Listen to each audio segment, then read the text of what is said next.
군인들이 예수님을 공관 뜰로 끌고 갔습니다. 그리고 온 부대원을 불러 모았습니다. 예수님께 자주색 옷을 입히고 가시 왕관을 만들어 예수님의 머리 위에 씌웠습니다. 그들은 예수님에게 경례를 하며 소리쳤습니다.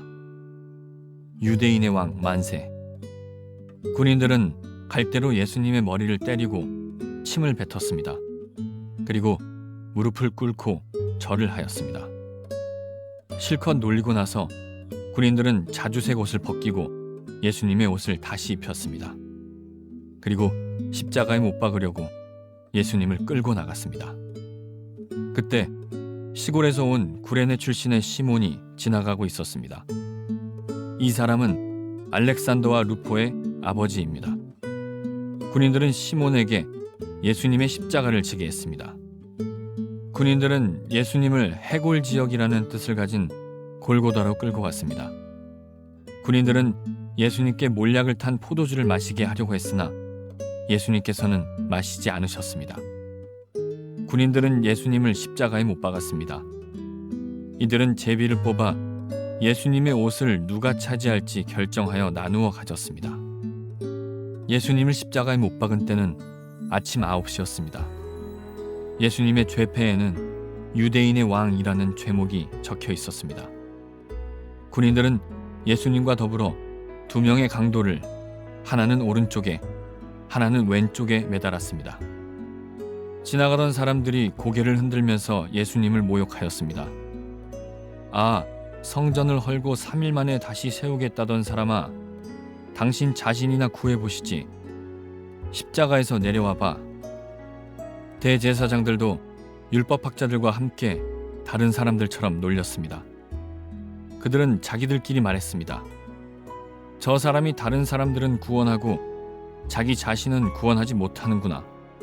이스라엘의 왕 그리스도여, 십자가에서 내려오시라. 그러면 우리가 보고 믿겠다. 함께 십자가에 못 박힌 사람들도 그와 같은 비난을 예수님께 했습니다. 정오가 되자 온 땅에 어둠이 덮이더니 오후 3시까지 계속되었습니다. 오후 3시에 예수님께서 큰 소리로 외치셨습니다. 엘리 엘리 라마 사박다니. 이 말은 나의 하나님 나의 하나님 어찌하여 나를 버리셨나이까 라는 뜻입니다. 서 있던 사람들이 이 소리를 듣고 말했습니다. 보시오, 저 사람이 엘리야를 부르고 있습니다. 어떤 사람이 달려가서 신포도주를 해면에 묻혀 막대기에 매달았습니다. 그리고 예수님께 마시게 하며 말했습니다. 과연 엘리야가 와서 십자가에서 내려주는지 봅시다. 그러자 예수님께서 큰 소리를 지르시고 마지막 숨을 거두셨습니다. 그때 성전에 있던 휘장이 꼭대기에서 바닥까지 두 쪽으로 갈라졌습니다. 예수님 바로 앞에 서 있던 백부장이 예수님께서 마지막 숨을 거두시는 것을 보고 말했습니다. 이분은 진실로 하나님의 아들이었다. 여자들이 약간 떨어진 곳에서 지켜보고 있었습니다. 이들은 막달라 마리아, 살로메, 그리고 작은 야고보와 요새의 어머니 마리아였습니다. 이들은 예수님께서 갈릴리에 계실 때 예수님을 따르며 섬기던 사람들이었습니다. 또한 예수님을 따라 예루살렘에 온 다른 여자들도 많이 있었습니다. 자, 우리 가슴에 손을 얹고 믿음을 고백하고 오늘 하는 말씀 듣겠습니다. 한번 따라해 주시겠어요? 하나님은 나를 사랑하십니다. 나는 그 사랑 안에 있습니다. 하나님은 오늘 나에게 말씀하실 것입니다. 그 말씀에 능력이 있습니다. 그 말씀에 생명이 있습니다. 나의 마음을 하나님께 열겠습니다. 나의 생각을 예수님께 집중하겠습니다. 들은 만큼 변합니다. 들은 만큼 행복해집니다. 겟세마네에서 가장 고통스러운 시간을 기도로 이기신 예수님께서는 이제 종교 지도자들이 보낸 무리들에게 잡히셔서 오밤중에 산헤드린 공회 앞에서 재판을 받게 되시죠. 당시 이스라엘 사람들이 존경하고 사랑하는 선생님들에게 이 경의를 표하는 표시는 볼에 입을 맞추는 것이었는데 가룟 유다는 예수님의 볼에 입을 맞추면서 예수님을 그들의 손에 팔아 넘기게 됩니다. 예수님을 고소하기 위해서 수많은 증인들이 동원이 되고 그들의 입술을 통해서 거짓 증언들이 쏟아져 나왔지만 예수님께서는 아무런 대응도 하지 않으시고 묵묵히 그들 거짓 증언을 듣고 서 계셨습니다. 이스라엘 법정은 사형을 언도할 수 있는 권한이 없었기 때문에 거짓 증인들을 내세워서 신성모독이라고 하는 죄목을 씌우고 이제 사형을 선고하기 원하는 마음으로 예수님을 빌라도의 법정에 넘기게 됩니다. 빌라도는 예수님을 만나고 예수님의 상황을 보자 예수님에게 죄가 없다라고 하는 것을 단번에 알아차렸습니다. 종교 지도자들이 예수님을 시기하고 질투하는 마음에 빌라도의 법정에 예수님을 세웠다라고 하는 것을 파악을 했습니다. 그래서 6월절이 되면 유대 사람들 죄인 중에 한 명을 놓아주는 풍습이 있었는데 빌라도는 예수님을 그 풍습에 따라 놓아주려고 했습니다. 그러나 사람들을 선동해서 예수님이 아닌 흉악한 범죄자였던 바라바라고 하는 범죄자를 내어주라라고 소리를 지르면서 예수님을 십자가에 못 박으라라고 요청을 하게 됩니다. 죄가 없는 사람을 어떻게 십자가에 못 박으라고 하는 것일까? 당시 로마의 정치적인 상황을 조금 이해하면 왜 빌라도가 죄 없는 예수님을 십자가에 못 박으라라고 선고를 하게 되는지 우리가 쉽게 알 수 있는데요. 당시 로마의 황제는 티베리우스 황제입니다. 티베리우스 황제가 나라가 평안하자 세자누스라고 하는 자기 친구에게 로마의 정치를 맡겨놓고 북아프리카 휴양지에 가서 좀 쉬거든요. 근데 이 세자누스라고 하는 사람이 권력을 잡기 위해서 티베리우스 황제의 아들까지 죽이기를 서슴지 않는 권력에 굉장히 배고픈 사람이었어요. 눈먼 사람이었죠. 그리고 로마의 권력을 잡은 다음에 자기의 신복이었던 빌라도라고 하는 사람을 전략적인 요충지였던 유대 지방의 총독으로 보내게 됩니다. 빌라도는 굉장히 잔인하고 교활하고 정치적인 수단이 뛰어난 사람이었다고 합니다. 근데 티베리우스 황제가 세자누스가 자기를 돕는 것이 아니라 오히려 자기 아들까지 죽여가면서 권력을 잡았다는 것을 나중에 파악을 하게 되고 다시 로마로 돌아와서 세자누스를 아주 처참하게 처형을 하게 됩니다. 그리고 당연히 세자누스의 신복이었던 빌라도의 위상도 이제 흔들리게 되는 거죠. 이런 정치적인 상황이 있기 때문에 유대에 폭동이나 밀란이 생기면 빌라도가 정치적인 입지가 좁아지게 되겠죠. 그러니까 어떤 상황이 있더라도 이 유대 지방을 평안하게 다스리는 것이 그에게는 필요했습니다. 그러니까 예수를 십자가에 달아서 죽여달라라고 하는 말도 안 되는 요청을 받아들이고 민심을 수습하기 위해서 죄 없는 예수님을 채찍질하고 십자가에 못 박아라라고 선고했던 것입니다. 예수님께서는 로마 사람들에게 채찍질을 당하시고 이미 몸은 만신창이가 되었습니다. 그리고 다 찢긴 몸을 갖고 군인들은 다시 예수님을 조롱하면서 가시관으로 머리에다 씌워놓고 다시 예수님을 때리고 침을 뱉고 조롱을 하면서 이스라엘의 왕이여 하면서 비웃기 시작합니다. 말로 형용할 수 없는 이 수치를 예수님께서 당하고 계시는 것입니다. 당시 그 십자가형을 연구하고 있는 학자들이 그 가시관이라고 하는 것 자체도 가시의 끝에 독이 있기 때문에 그 독이 묻어있는 가시관을 쓴 다음에 예수님의 얼굴은 형체를 알아볼 수 없을 정도로 퉁퉁 부었을 것이고 이미 예수님은 거의 반 죽은 상태가 될 정도로 처참한 모습으로 변해 있는 상황이었다라고 하는 것을 설명해 주고 있습니다. 보통 십자가형을 당하는 사람들은 십자가를 통으로 짊어지고 형장까지 가게 되거든요. 때로 아니면 그 십자가의 가로막대를 부분을 이제 짊어지고 십자가를 지는 형장까지 이동을 하게 됩니다. 그런데 예수님께서는 이미 고문을 너무 심하게 당하셔서 십자가를 들고 갈 수 있는 육체적인 상황이 안 됐기 때문에 로마 군사들은 그 길거리의 주변에서 그것을 바라보고 있던 사람들 중에서 건장한 사람 한 명을 선택을 해서 예수님 대신 십자가를 짊어지고 가게 했습니다. 21절 말씀 볼게요. 21절 말씀 같이 한번 한 목소리로 읽겠습니다. 시작. 그때 시골에서 온 구레네 출신의 시몬이 지나가고 있었습니다. 이 사람은 알렉산더와 루포의 아버지입니다. 군인들은 시몬에게 예수님의 십자가를 지게 했습니다. 여기서 구레네라고 하는 도시는 북아프리카에 위치한 키네라이카라고 하는 나라의 수도에 해당하는 도시입니다. 지금으로 얘기하자면 리비아 지역이라고 생각하시면 되고요. 그러면 북아프리카에 살고 있는 이방인이 어떻게 시몬이라고 하는 유대 이름을 가질 수 있었을까? 우리는 몇 가지를 추측을 해볼 수 있겠죠. 그가 유대 지방에서 어떤 이유에서든 간에 이스라엘을 벗어나서 흩어졌던 디아스포라 중에 한 명이다라고 생각을 해볼 수도 있을 것이고, 또 다르게는 그가 원래 북아프리카 출신의 이방인이었는데 유대교로 개종을 하면서 시몬이라고 하는 유대 이름을 받은 사람이다라고 생각을 해볼 수 있겠죠. 아마 그가 예루살렘에 와 있는 이유는 유월절이었기 때문에 유월절을 지키기 위한 순례객이었다라고 짐작을 해볼 수도 있을 것입니다.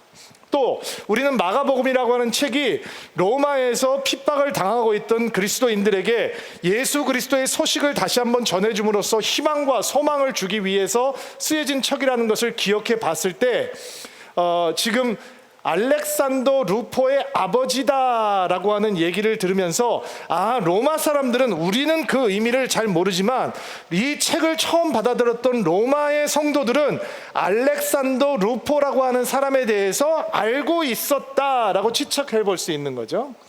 그리고 로마 교회에게 쓰여졌던 또 하나의 서신서가 있는데 사도 바울이 쓴 로마서라고 하는 책이거든요. 로마서 뒷부분을 보면 로마 교회를 섬기고 있던 신실하고 성숙한 충성스러운 일꾼에게 사도 바울이 안부를 전하는 장면들이 등장을 합니다.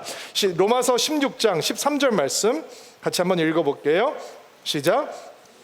선택받은 루포와 그의 어머니에게 안부를 전해 주십시오. 내 어머니이기도 합니다. 위대한 선교사 바울에게 영적인 어머니 같은 존재가 있었는데 그 영적인 어머니 같은 존재가 누구냐면 루포라는 사람의 어머니라는 거예요. 그럼 루포는 누구냐? 주 안에서 선택을 받은 충성스러운 일꾼이라는 거예요. 자, 보세요. 로마서에도 그렇고 마가복음에도 그렇고 둘 다 로마를 향해서 전해졌던 복음서와 서신서인데 거기 공동으로 등장하고 있는 인물이 하나 있죠. 루포라고 하는 인물이에요. 그리고 사람들은 그 루포라고 하는 이름을 듣자마자 그 사람이라고 알 정도로 이 로마 교회에는 중심적인 인물이었다는 거죠. 그리고 이 마가복음의 기록과 정황, 그리고 로마서의 기록을 종합을 해보면 사도 바울에게 영적인 어머니였던 루포의 어머니는 우리가 지금 만나게 되는 예수님의 십자가를 대신 지었던 구레네 사람 시몬의 아내인 것이고, 알렉산더와 루포라고 하는 사람은 시몬의 아들로서 로마 교회에서는 없어서는 안 되는 충성스러운 일꾼이었다라는 것을 추측해 볼 수 있겠죠. 그러면 이 시몬이라고 하는 사람에 대해서 조금 더 알기 위해서 사도행전 11장 말씀을 좀 찾아보려고 하는데요. 사도행전 11장 19절 말씀부터 볼게요. 제가 읽을게요. 여러분들은 자막을 통해서 좀 같이 속으로 읽어주세요. 스데반의 일로 발생한 박해 때문에 많은 신자들이 흩어졌습니다. 그들은 베니게와 키프로스와 안디옥까지, 시리아에 있는 안디옥을 말하는 거예요. 피해 가서는 오직 유대인들에게만 말씀을 전했습니다. 박해 때문에 흩어지는 이 크리스찬들이 유대 사람들에게 일단 복음을 전하기 시작했어요. 20절 말씀, 그들 중에서 키프로스와 구레네 출신 사람이 있었는데, 구레네 사람이 나오죠. 이들은 안디옥에 이르러서 그리스 사람들에게도 주 예수님에 관한 복음을 전했습니다. 구레네 출신 사람들이 안디옥에 이르러서 이제 그리스 말을 하는 사람들에게까지, 이방인들에게까지 복음을 증거하기 시작했다는 거예요. 21절 말씀, 주님의 손길이 그들과 함께 하셨으므로 많은 사람들이 믿고 주님께 돌아왔습니다. 시리안 안티옥에서 복음의 왕성한 부흥이 일어나기 시작하는 거예요. 어느 정도로 복음이 부흥되기 시작했냐 하면 예루살렘 교회에서 그 부흥 소식을 듣고 그 교회를 목회할 수 있는 목회자를 한 명 파송해 주는데, 그게 누구냐면 격려의 아들, 우리의 위로의 아들이라고 하는 이름을 갖고 있었던 바나바라고 하는 사람이에요. 바나바가 와서 보니까 너무 사람들이 말씀에 굶주려 있고 예수 그리스도에 대해서 증거하기 시작하니까 복음이 더 왕성해지지 혼자 감당할 수 없는 사역이 되기 시작했어요. 그래서 그는 다소라고 하는 곳에서, 시골에서 하나님의 말씀을 가르치고 있던 사도 바울이죠. 사도 바울을 데려다가 함께 시리아 안티옥 교회에서 목회를 해요. 그리고 이 교회가 얼마나 부흥을 하게 되냐면 첫 번째 선교사를 파송하는 교회가 되는 거예요. 그리고 사도행전 13장을 보면 그 교회를 섬기고 있던 리더십의 이름들이 등장을 하는데, 13장 1절 말씀 읽어주세요. 시작. 그들은 바나바와 니게르라 하는 시므온과 구레네 사람 루기오와 분봉한 헤로 안티파스와 함께 자란 마나엔과 사울입니다. 자, 바나바와 사울, 사도 바울이 그 교회의 리더였고, 또 다른 이름이 등장하죠. 니게르라 하는 시므온. 니게르라고 하는 것은 무슨 뜻이냐면 피부가 검다라고 하는 뜻이에요. 근데 시므온이 어디서 온 사람이라고 그랬죠? 북아프리카 지역에서 온 사람이라고 그랬죠. 여기서 등장하는 시므온이라고 하는 이름은 히브리식 발음이고, 시몬은 헬라식 발음이고, 그러니까 교회의 역사를 연구하는 학자들과 이 복음서를 연구하는 학자들이 결국은 구레네가 예수님의 십자가를 지고 짊어지고 골고다까지 따라가는데, 그 시몬이라고 하는 사람이 어디까지 변화하게 되느냐, 초대교회, 특별히 안디옥 교회에서는 없어서는 안 되는 정말 중요한 교회의 리더로, 그리고 그의 아내는 사도 바울이 어머니처럼 생각하는 존재로, 같은 교회를 섬기는 리더였으니까 충분히 이 일이 가능한 일이죠. 그리고 알렉산더와 루퍼라고 하는 그들의 아들은 이 로마 교회 사람들이 이름만 언급하면 누구나 알 수 있는 충성스러운 사람으로 변하게 되었다는 거예요. 구레네 사람 시몬의 삶이 십자가를 만난 순간 단번에 바뀌었다라고 우리가 추측해 볼 수 있는 거죠. 우리는 시몬이 예수님의 십자가를 지고 골고다까지 따라간 다음에 그냥 십자가를 내려놓고, 오늘 정말 재수 없었다, 내가 십자가를 짊어지고 여기까지 왔어 라고 돌아가지 않았을 거라고 추측해 볼 수 있는 거죠. 왜 사람들이 이렇게 흥분하고 예수님을 십자가에 못 박으려고 하는 것인지, 또 십자가에 못 박히는 사람을 향해서 왜 어떤 여인들은 이렇게 간절한 마음으로, 애통하는 마음으로 눈물을 흘리고 있는 것인지, 왜 이렇게 수많은 사람이 따라오고 있는 것인지, 왜 이렇게 얘기가 빈번한 것인지, 어쩌면 구레네 사람 시몬도 예루살렘에 거하면서 들어와 있으면서 예수님께서 입성하시던 날에 사람들이 호산나 다윗의 이름으로 오시는 이여 라고 외쳤을 때 그도 구약을 알고 있던 사람이었다면 예수님을 향해서 사람들이 메시아다 라고 외치는 것을 분명히 들었을 수도 있었을 것이고, 큰 소동이 있었으니까. 그럼에도 불구하고 그가 이제는 고문을 당하고 찢어지고 깨어진 모습으로 십자가를 지고 골고다까지 올라가야 되는 운명에 대해서 왜 이렇게 됐을까라고 생각을 해보았지 않았을까요? 그리고 예수님께서 죽으시는 모습을 바라보면서 그도 생각하지 않았을까요? 예수님께서 십자가에 달리셔서 6시간 동안 이 십자가의 가언을 말할 때 그도 듣지 않았을까요? 예수님께서 부활하셨을 때 그도 그 부활의 소식을 접하지 않았을까요? 성경에 보면 500명의 성도들이 예수님의 부활을 목격했다라고 얘기하고, 우리는 성령이 임하시던 날에 120명의 성도들이 마가의 다락방에서 기도하고 있었다라고 하는 것을 안다면, 예수님의 십자가를 짊어지고 골고다까지 갔던 시몬이라고 하는 사람이 혹시 그 500명 중에 한 명, 120명 중에 한 명이지는 않을까라고 하는 상상을 우리는 조심스럽게 해볼 수 있지 않을까요? 왜냐하면 십자가는 은혜 바깥에 있는 사람을 은혜 안으로 끌고 들어오는 하나님의 능력이 되기 때문입니다. 아웃사이더를 인사이더로 바꿔 놓는단 말이에요. 여러분, 이 구레네 사람 시몬이 예수님의 십자가를 지게 될 것이라고 상상이라도 했었겠어요? 그러나 강제로 예수님의 십자가를 짊어지는 순간 그의 인생은 송두리째 바뀌게 되는 것이죠. 왜요? 십자가는 은혜 바깥에 있는 사람을 은혜 안으로 끌고 들어오는 하나님의 능력이란 말이에요. 십자가 주변을 보면 도저히 예수님을 향해서 신앙을 고백할 수 없는 두 부류의 사람이 등장을 합니다. 첫 번째는 예수님을 처형하고 있는 로마 군인들이고, 두 번째는 예수님과 함께 십자가에 못 박혔던 죄수들이었을 것입니다. 여러분, 로마 군인이 사람을 죽이는데 달인들이잖아요. 전쟁을 통해서 칼과 창을 통해서 세계를 정복했던 민족, 가는 곳마다 피비린내 나게 사람들을 죽이는데 익숙했을 것이고, 식민지에 부임을 한 군인들은 이 흉악한 범죄 혹은 반란을 저지른 사람들이 보는 앞에서 아주 잔인하게 십자가에 못 박아서 죽임으로써 그 민심을 수습하고 평정하려고 했던 사람이니까, 이들은 이 십자가 처형을 하는 도사 중에 도사인 거죠. 그러니까 예수님의 몸이 만신창이가 됐는데도 불구하고, 피를 흘리고 형체를 알아볼 수 없을 만큼 이미 찢어지고 깨어졌는데도 불구하고 그런 사람을 또 때리고 가시 왕관을 씌우고 조롱을 하고 침을 뱉고 놀리게 되는 것이죠. 보통 사람이면 할 수 없는 거예요. 그런데 십자가가 무슨 능력이라고요? 은혜 바깥에 있는 사람을 은혜 안으로 끌고 들어오는 하나님의 능력이라는 거예요. 그 예수님을 죽였던 로마 군인이 이런 고백을 하게 됩니다. 39절 말씀인데요, 예수님께서 숨을 거두시자 그 앞에 있던 로마 군인 한 사람이 이렇게 고백을 하죠. 39장 읽어주세요. 시작. 예수님 바로 앞에서 서 있던 백부장이 예수님께서 마지막 숨을 거두시는 것을 보고 말했습니다. 이분은 진실로 하나님의 아들이었다.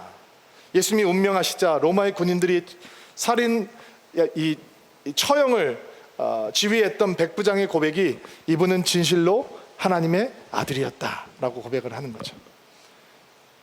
십자가 앞에서 유일한 하나님을 향한 신앙의 고백인 것입니다. 이분은 진실로 하나님의 아들이었다. 어떻게 이런 고백이 가능할까? 예수님을 십자가에 못 박고 골고다 위에 예수님의 십자가를 높이 세우고 그리고 6시간 동안 예수님께서 고통받는 것을 바라보았을 거예요. 예수님의 이야기를 들었을 거예요.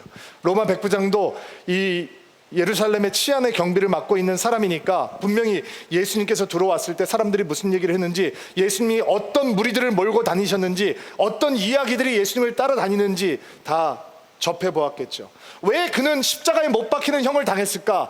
흉측한 강도들과 함께 왜 사람들이 존경하고 살아가는 랍비가 죽는 것일까? 그도 아마 들을 만큼 들어보았을 것입니다. 그리고 예수님께서 십자가에 달려있는 6시간 동안 그는 그 사실을 목격하고 그의 결론은 무엇이냐? 그는 진정 하나님의 아들이었다 라고 고백을 하고 있는 것입니다. 십자가는 은혜 바깥에 있는 사람들을 은혜 안으로 끌고 들어오는 하나님의 능력이 되는 것입니다.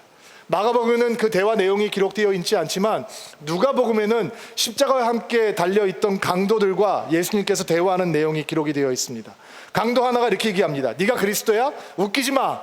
네가 그리스도라면 지금 여기서 당장 너 자신을 구원하고 우리도 구원해봐라 라고 조롱하고 비웃기 시작합니다. 욕을 합니다. 저주를 합니다. 그때 또 다른 강도가 그런 죄수에게 죄수를 비난하며 조용히 하라고 그러고 예수님을 향해서 이런 도움을 요청하죠. 주님 나라에 임하실 때 저를 기억해 주십시오.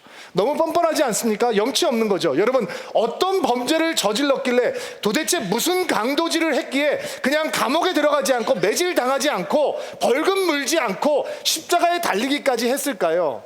얼마나 흉측한 반인륜적인 범죄를 저질렀기에 그들은 십자가에 달려 죽어야 했을까요? 그런데 예수님한테 오늘 주님 나라에 임하실 때 저를 기억해 주십시오. 너무 뻔뻔한 거 아닙니까? 그런데 그런 죄인에게 예수님께서는 내가 오늘 나와 함께 낙원에 있을 것이다 라고 마지막 구원의 손길을 내미십니다. 왜냐? 십자가는 은혜 바깥에 있는 사람들을 하나님의 은혜 안으로 끌고 들어오는 하나님의 열정이요, 하나님의 능력이요, 하나님의 사랑이기 때문에 그런 것입니다. 하나님께서 언제나 우리를 은혜 안으로 부르십니다. 교회 안에 있다고 은혜를 받는 것은 아닙니다. 교회 안에서 집사도 될 수 있고 권사도 될 수 있고 장로도 될 수 있고 목사도 될 수 있습니다. 그러나 그런 타이틀을 가지고 있다고 우리가 주님을 안다라고 말할 수는 없습니다. 누가 주님을 아는 자이냐? 십자가를 통과하는 사람들이 주님을 아는 자입니다. 아멘 안 하시네? 예수와 상관 있는 자가 되려면 십자가가 믿어져야 되는 것입니다. 교회를 다닌다고 은혜 안에 있는 것이 아니라 십자가를 거쳐야 예수의 사람이 되고 은혜 안에 있는 것이고, 십자가는 우리에게 은혜를 부어주시는 하나님의 거룩한 열정이요 하나님의 거룩한 침범이기 때문에 그 열정 앞에 무릎을 꿇고 그 침범 앞에 두 손을 들고 항복한 자만이 예수 그리스도의 은혜 안에 거하는, 십자가의 은혜를 통과하는 예수의 제자가 되는 것입니다. 십자가는 팔짱을 끼고 주저하는 사람들을 예수 하나님의 은혜 안으로 끌고 들어가는 하나님의 역사입니다. 자, 시몬이 예수님의 십자가를 지고 골고다까지 가요. 골고다라고 하는 장소는 예루살렘 성 바깥에 있는 언덕으로 사형 집행 장소였어요. 해골 장소라고 부르는 곳이에요. 거기서 예수님에게 로마 군인들이 예수님의 손에 못을 박고, 아마 손바닥은 아닐 거예요. 손바닥에 못을 박았다면 그 무게를 지탱할 수 없었을 테니까 아마 손목뼈 사이를 뚫고 굵은 대못을 박아서 예수님의 손을 고정을 하고 양쪽에 예수님의 발에 더 굵은 대못을 쳐서 십자가에 단단하게 고정을 해 놓았겠죠. 그리고 골고다 언덕 위에 예수님의 십자가를 세우는 거죠. 오전 9시에 예수님께서 십자가에 달리셨고 오후 3시에 운명하셨으니까 6시간 동안 예수님께서 십자가에 달려 계셨어요. 이 사실 자체가 예수님이 얼마나 심하게 이미 고문을 당하고 십자가에 달렸는지를 보여주는 장면이에요. 왜냐하면 보통 십자가에 달려서 하루 만에 죽는 경우보다는 며칠을 고통을 받고 죽거든요. 아주 처참하게 사람을 고통스럽게 한 다음에 죽이는 건데, 그리고 이 십자가에 달리게 되면 계속 몸이 이렇게 몸무게 때문에 이 폐가 눌리게 되거든요. 그래서 이 십자가에 못 박혀 있는 이 손과 그리고 발에 힘을 줘가면서 몸을 당겨서 숨을 들이마시고 혹은 숨을 내뱉으면서 사람들이 숨 한 번을 쉬기 위해서 온갖 고통을 다 겪는 거예요. 그런데 고통이 극에 달했을 때, 이제 충분하다라고 했을 때 더 이상 몸을 끌어올려서 숨을 쉬지 못하도록 하기 위해서 로마 군인들이 다리뼈를 꺾어버리는 거죠. 그러면 몸을 땡기지를 못하니까 이제 질식사를 하든지 아니면 피를 많이 흘린 사람들은 쇼크샤를 하게 되어 있는 거예요. 근데 예수님께서는 6시간 만에 다리를 꺾어지 않았는데도 불구하고 이미 숨을 거두셨어요. 그러니까 예수님은 만신창이가 돼서 십자가 6시간 동안 달려 계셨던 거예요. 정오가 되었는데 캄캄해졌어요. 그 의미가 무엇일까요? 하나님의 진노의 심판이 그 자리에 임하기 시작한 거예요. 33절, 34절 말씀 한번 읽어볼게요. 시작.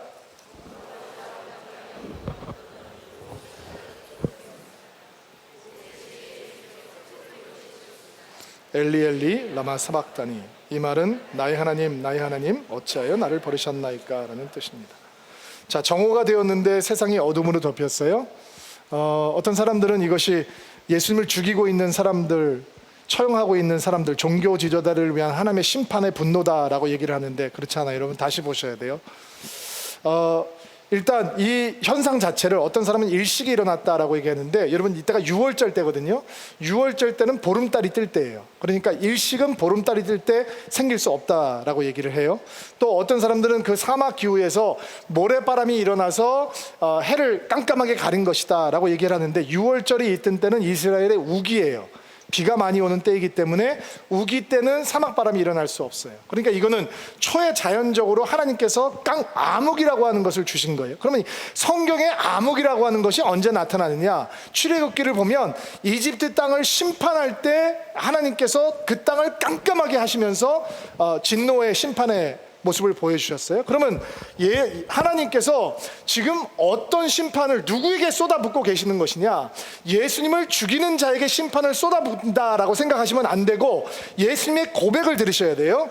엘리 엘리 라마 사박다니, 나의 하나님 어찌하여 나를 버리셨나이까. 자, 십자가에서 예수님께서 하나님으로부터 버림을 당하시는 거예요. 왜요? 왜 버림을 당하시는 거죠? 지난주에 예수님께서 고통을 이기는 기도 가운데서 뭐를 가장 두려워하셨어요? 하나님과의 분리. 우리가 언제 하나님과 분리돼요? 죄의 결과가 우리를 하나님으로부터 분리하게 하죠. 십자가라고 하는 것은 무엇이냐면, 하나님을 거부했던 사람들, 거절했던 사람들, 하나님을 불순종했던 사람들, 저와 여러분 같은 사람들이 받아야 될 하나님의 진노의 심판을 예수께서 짊어지고 십자가로 가시는 거예요. 그러면 하나님의 진노의 잔이, 하나님의 심판의 잔이, 죄를 향한 하나님의 심판의 잔이 누구에게 쏟아지느냐? 예수께 쏟아지는 거예요. 예수께 쏟아져야 대속이 일어나는 것이고, 예수께 쏟아져야 속죄가 일어나는 거예요. 그리고 하나님께서는 이 아들을 향해서 등을 돌리시고, 아버지와 아들이 가지고 있었던 사랑의 관계가 잠시 끊어지고, 예수께서는 진노의 잔을 마시시면서 죄의 결과를 온전히 감당을 하시는 거죠.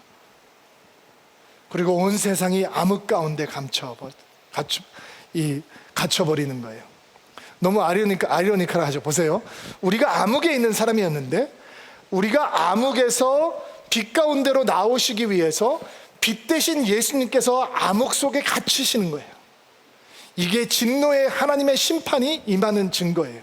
그리고 하나님께서는 예수님에게 그 심판을 온전히 감당시키시고, 어둠에 있는 우리를 빛 가운데 거하는 사람으로 만들어 주시는 것이죠.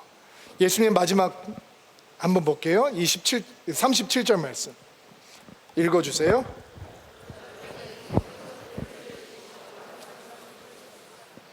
자, 예수님께서 큰 소리를 지르시고 마지막 숨을 거두셨습니다.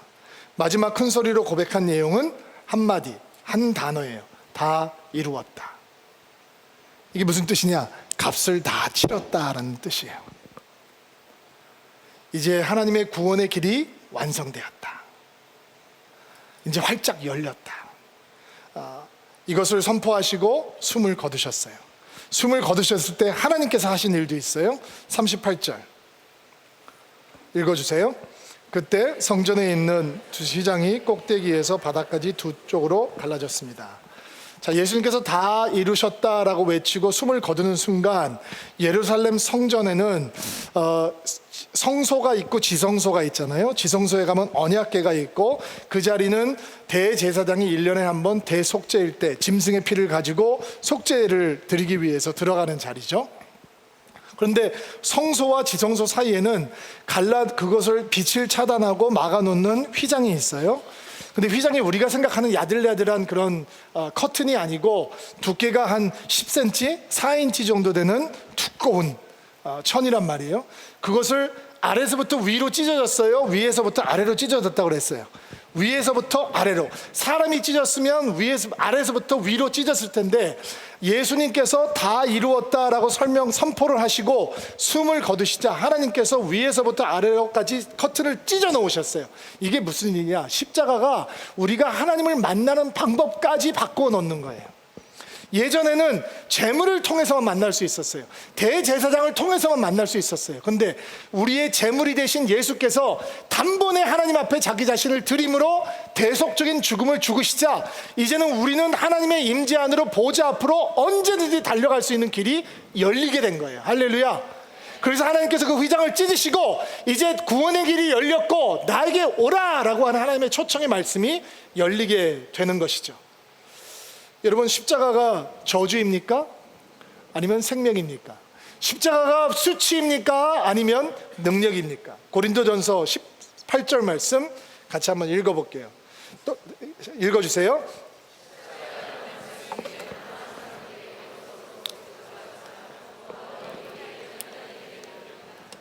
멸망한 사람들에게는 십자가는 어리석은 거예요. 예수를 모르는 사람들에게 십자가는 말도 안 되는 거예요. 어떻게 한 사람의 죽음이, 한 청년의 죽음이, 2000년 전에 있었던 죽음이 모든 인류를 위한 죽음이 될 수 있지? 어떻게 나를 위한 죽음이 될 수 있을까? 2000년 전에 죽었던 예수님의 십자가의 보혈 때문에 어떻게 2018년 오늘을 살고 있는 나에게 하나님의 구원이라고 하는 선물이 올 수 있을까? 어리석고 미련해 보여요. 그런데 예수를 아는 사람들, 십자가를 통과한 사람들에게는 예수 그리스도의 십자가는 하나님의 능력이에요. 아멘. 하나님의 권세란 말이에요.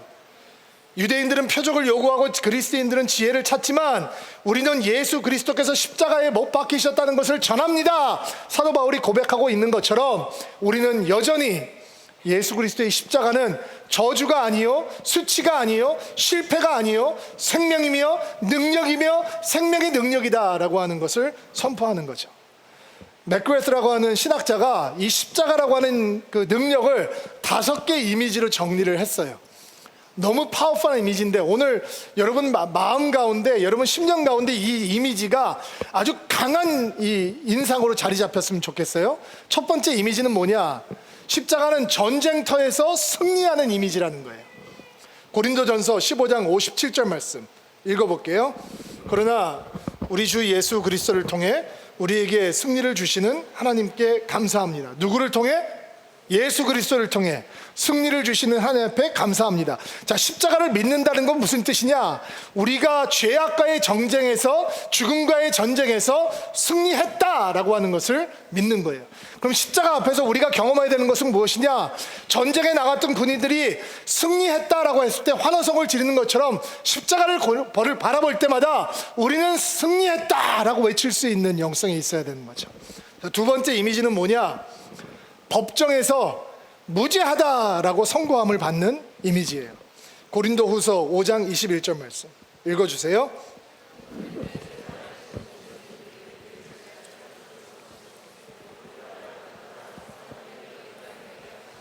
자, 개역 개정판으로 읽었는데 쉬운 성경에는 번역이 조금 잘못되어 있어요. 하나님이 죄를 알지도 못하시는 이를 우리를 대신하여 죄인 삼으신 것이 아니라 죄로 삼으셨어요. 죄가 되게 하셨어요. 그래서 죽게 하신 거죠. 왜 그렇게 하셨냐? 우리로 하여금 그 안에서 하나님의 의가 되게 하려 하심이라. 하나님에게 의가 된다라고 하는 것은 뭐냐면 법정에서 너희는 죄가 없다 땅땅땅 치는 게 하나님의 의가 된다라는 거예요. 우리가 하나님 앞에 다가갈 수 없는 이유가 무엇이었냐? 하나님 앞에서 우리가 범죄함으로 죄악 때문에 다가갈 수 없는 거예요. 십자가가 뭐냐? 우리를 향해서 하나님께서 너희는 무죄 두들기라는 거예요. 이게 십자가가 우리에게 주는 강력한 이미지인 거예요. 세 번째, 십자가는 두 원수 사이가 화목해 되고 화평케 되는 이미지가 있다는 거예요. 고린도후서 5장 19절 말씀 읽어볼게요. 그리스도 안에서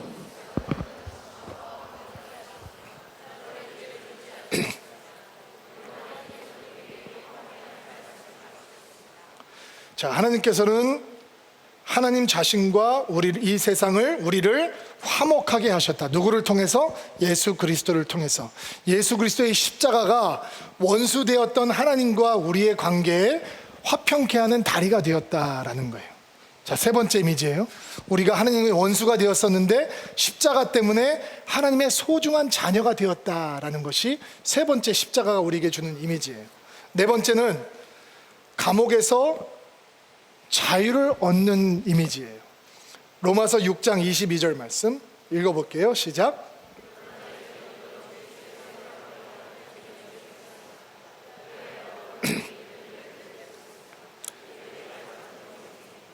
자, 십자가를 볼 때마다 우리는 어떤 이미지를 떠올려야 되냐면 우리가 감옥에 갇혀 있어요. 죄수 옷을 입고 감옥에 갇혀 있어요. 석방될 수 있는 길이 없어요. 근데 어느 날 소식이 들려오는 거예요. 당신들은 자유다. 당신들은 이제 해방됐다. 그리고 감옥의 문이 활짝 열리는 거예요. 그리고 우리가 뛰어나오면서 외치는 거예요. 나는 자유다. 이제 해방되었다.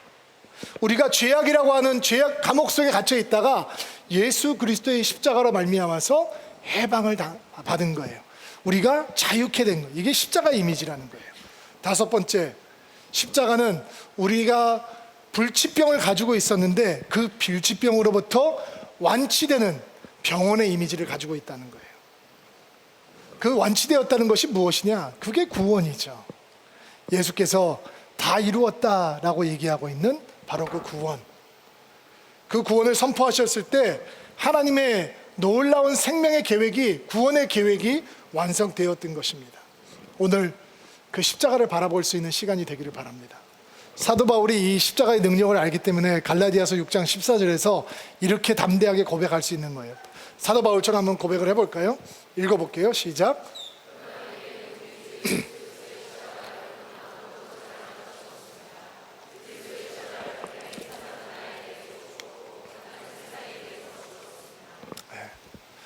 십자가 외에는 아무것도 자랑할 것이 없습니다. 왜요? 십자가가 생명의 길이요 하나님의 능력이에요. 아멘. 십자가 없이는 복음이 없어요. 십자가 없는 구원은 없어요. 십자가를 전하지 않는다면 교회가 아니에요. 십자가를 모르는 성도는 아직 성도가 아니에요. 오직 십자가를 전하며 십자가를 의지하며 십자가를 자랑하며 십자가를 소망하는 사람들이 복음의 사람들이 되는 것이죠. 오늘 그 십자가를 붙드는 은혜가 여러분 가운데 있게 되기를 주의 이름으로 축복합니다.